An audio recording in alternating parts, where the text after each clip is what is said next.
Hamjambo marafiki, karibuni katika Jifunze Kiswahili na Bi Mercy. Hi friends, welcome to Learn Swahili with Bi Mercy. Nafurahi kuwa umejiunga nami siku ya leo. Ni siku njema ya kuendelea kusoma kuhusu kukanusha, na leo tunakanusha wakati ujao. Future tense, nitalala, nitasoma, I will. Future tense, it has not happened yet. Sawa sawa? Sasa tuna hapa ambapo tunakanusha nafsi ya kwanza wingi. Unakumbuka tulipokanusha nafsi ya kwanza umoja? Mimi nitakula. Sawa sawa? Mimi nitasoma. Mimi sitasoma. Sasa leo tuone vile ambavyo tutakavyosema tukiwa wengi. Kumbuka wingi wa mimi ni sisi. Haya, sentensi yetu ya kwanza hapa tutasema sisi tutasoma.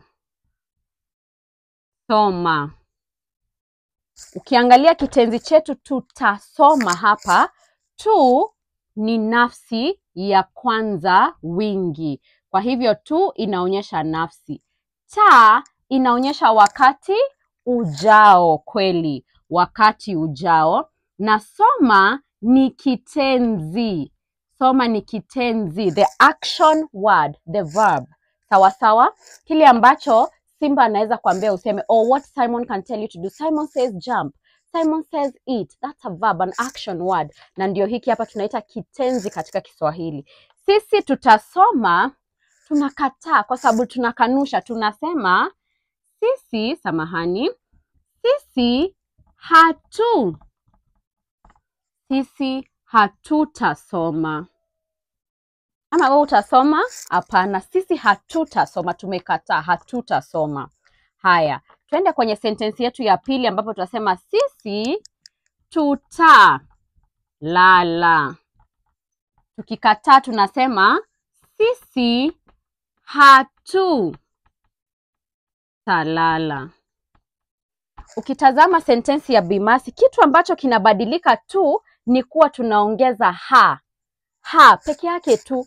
Unatazama hivyo? Ha. Sisi tutaimba, sisi tutaimba. Kwa hivyo ni rahisi sana kukanusha nafsi ya kwanza wingi kwa sababu unaongeza tu ha kwenye kitenzi. Sawa sawa? Tutaimba, hatutaimba. Tutacheza, hatutacheza. Tutaruka, hatutaruka. Haya basi, tumalizie hapa. Sentensi yetu ya tatu tutasema sisi tutaruka. Ukikanusha itakuwa sisi hatutaruka.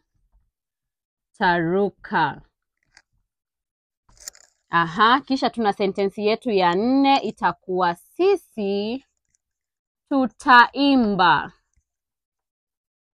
Wewe utaimba. Kwa hivyo tutakataa tuseme sisi hatutaimba. Hatutaimba. Na sasa nataka nikuachie kazi ya ziada hapa. Tuseme sisi tutacheza. Naomba uniambie hapo. Sisi tutacheza. Tukikanusha itakuwa vipi? Sisi tutacheza. Kumbuka tunaongeza tu ha. Sawa sawa? Asanteni sana kwa kujiunga nami. Natumai umejifunza jambo moja au mawili. Kwa heri ya kuonana.